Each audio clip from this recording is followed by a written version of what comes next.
आज मैं कुछ बातें कहना चाहता हूँ और बातों के केंद्र में होगी कांग्रेस। आज की कांग्रेस देखिए, एक सबसे पहले कांग्रेस की जो सरकार पंजाब में चल रही है और वहाँ पर बहुत ही दुखद हादसा हुआ है। 3 या 4 ज़िलों में तकरीबन 120 लोगों की मृत्यु हुई है, जिनमें से गरीब तबके के लोग थे। जहरीली शराब की जो सप्लाई थी वहाँ पर फैली हुई थी और इतने ज़्यादा संख्या में गरीबों की मृत्यु हुई है। पूरा पंजाब गमगीन है और ऐसे माहौल में यदि जो मुख्य विपक्षी पार्टी है अरविंद केजरीवाल की आम आदमी पार्टी, यदि अरविंद केजरीवाल उसके पीछे सीबीआई की जांच की मांग करते हैं तो कैप्टन अमरिंदर सिंह का जवाब होता है that Arvind Kejriwal should mind his own business in his own state. ये उनका एरोगेंस आप देख रहे हैं।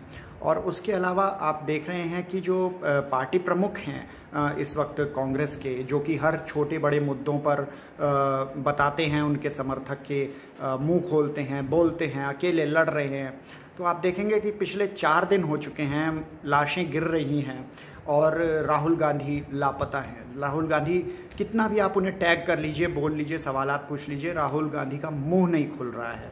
तो क्या वो इस पाप में भागीदार हैं? क्या वो क्या वो कैप्टन अमरिंदर सिंह के खिलाफ मुंह नहीं खोल सकते? क्या उन्हें पता नहीं था? जबकि ये कोई नई बात नहीं है।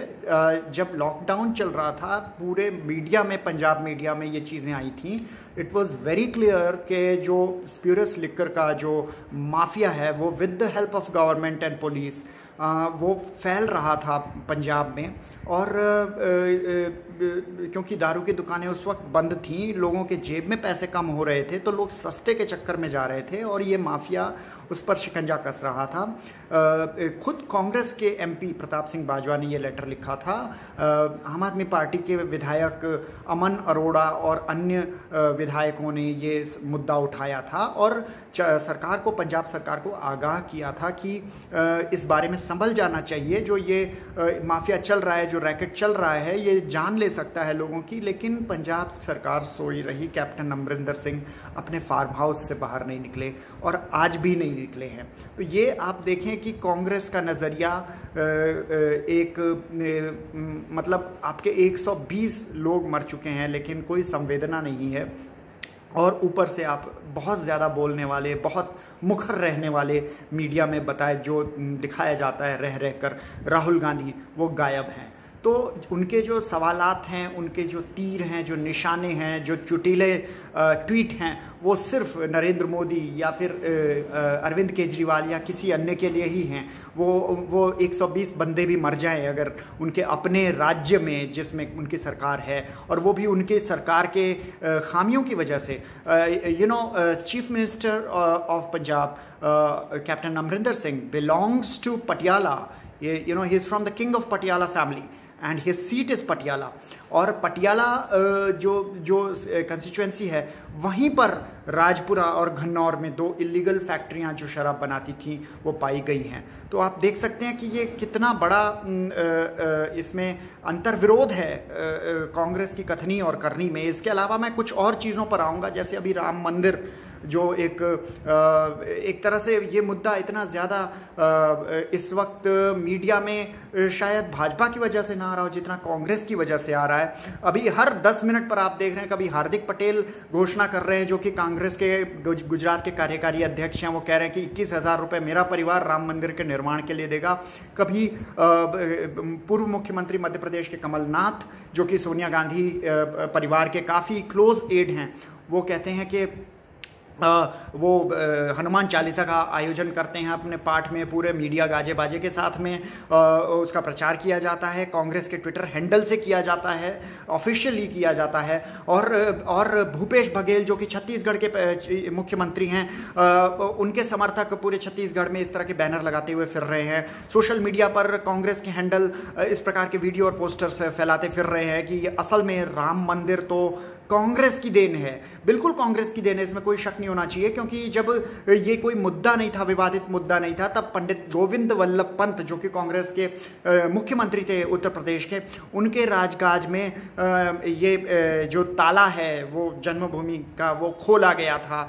और फिर उसके बाद प्रधानमंत्री राजीव गांधी के कार्यकाल में शिलान्यास किया गया था, एक गड़े मुर्दे को उखाड़ा गया था एक तरह से कहें। और फिर पामुल रावती वेंकट नरसिम्हा राव जो प्रधानमंत्री थे कांग्रेस के अगेन पार्टी के थे, उनके दौरान बाबरी मस्जिद को ढहाया गया था। तो बिल्कुल इसमें कांग्रेस का योगदान है, लेकिन इसमें कोई छाती पीटने वाली, दम भरने वाली कोई बात नहीं है। और यही लोग आम आदमी पार्टी या अरविंद केजरीवाल या उसके नेतागण, अगर उनसे पूछ लिया जाए कि क्या आप हनुमान चालीसा जानते हैं, और वो बताते हैं हाँ जी जानता हूँ, वो कहते हैं 4 लाइनें सुनाइए, 4 लाइनें सुनाते हैं तो इनको बहुत गज़ब का ऐसा दर्द हो जाता है। इसे इस तरह से प्रोपेगेट किया जाता है कि वो संघ वाले हैं और भाजपा की बी टीम हैं और हिंदूवादी हैं, हिंदुत्ववादी हैं और कट्टर हैं और ना जाने क्या क्या। तो ये दोगलापन भी आपका दिखता है, कांग्रेस का दोगलापन बिल्कुल साफ दिख रहा है। इसके अलावा मैं ये कहना चाहूँगा कि जो इस वक्त अगर देखें कि राजस्थान में क्या चल रहा है, तो राजस्थान में वही पुरानी कहानी चल रही है जो कि 4-5 राज्यों में तो कम से कम रीसेंट पास्ट में हम देख चुके हैं। राजस्थान में जिस प्रकार से MLAs का नाटक चल रहा है, कुछ आ रहे हैं कुछ जा रहे हैं और तू मैं चल रही है, भाजपा खरीद रही है। और अक्सर ये हो जा रहा है कि उनके विधायक खरीद लिए जा रहे हैं। अब तो उनके पार्टी के खुद के हैंडल खुद खुल के ये कहने लग रहे हैं कि उनके विधायक बिक गए हैं। भाई मैं कहता हूं कि लगभग मान लेते हैं कि 2-3 लाख लोगों के ऊपर एक विधानसभा अगर है और उस पर आप एक विधायक दे रहे हैं, तो इसका मतलब ये हुआ कि 2-3 लाख वोटरों के ऊपर आप अपना सबसे चुना हुआ, सबसे काबिल नुमाइंदे को टिकट दे रहे हैं। और अगर आपका सबसे काबिल नुमाइंदा बिक जा रहा है तो फिर आप समझ लीजिए कि आप लोगों का ज़मीर कहाँ है, आपके प्रिंसिपल्स कहाँ हैं और आप लोगों की जो भाजपा से लड़ने की जो इच्छा शक्ति है वो कहाँ है। आप खुद समझ लीजिए, बल्क में बिक रहे हैं, 1-2 बिकें तो समझ में आता है और सारे के सारे बिक रहे हैं। और उसमें भी लोग कहते हैं कि अमित शाह या नरेंद्र मोदी या भाजपा ये इनके इन प्रकार उनको खरीद रही है, तरह तरह के दबाव बना रही है। भाई कैसा दबाव बना रही है? राजस्थान में आपकी सरकार है, मध्य प्रदेश में आपकी सरकार थी, राज्य सरकार के पूरे पुलिस के तंत्र के साथ होने के बावजूद यदि आप पर दबाव बना ले रही है तो प्रभु धन्य हैं, फिर आप सरकार चलाने के योग्य हैं या क्या? मतलब बल्क में आप लोग विधायक बेच रहे हैं, ये तो बेसिकली आपका ज़मीर अपनी पार्टी के वैल्यू सिस्टम दिखाता है और कुछ नहीं। तो इसके बाद भी आप ये कहने की जुर्रत करते हैं कि आपको वोट दिया जाए। भाई आपको क्यों वोट दिया जाए? आप लोगों ने बिकी जाना है, तो आप लोगों ने केवल चोंगा बदल के बैठ जाना है विधानसभा में, सरकार बेच देनी है। तो फिर आप किस तरह से बेहतर हुए?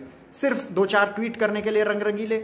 ऐसा तो नहीं होना चाहिए। इसके अलावा मैं आपको ये कहना चाहता हूँ कि जैसे अभी कांग्रेस ने अपने वोट के हित साधने के लिए उनके दिमाग में एक मुद्दा है, चलो भाई एक आंदोलन करो, डॉक्टर कफील खान को रिहा करो। क्या केवल डॉक्टर कफील खान को रिहा करो? डॉक्टर कफील खान बिल्कुल बहुत बढ़िया इंसान हैं, उन्हें जबरन मोदी सरकार ने गिरफ्तार कर रखा है, उनकी कोई गलती नहीं नज़र आती, लेकिन उसके बावजूद भी उन्हें गिरफ्तार किया, ठीक है।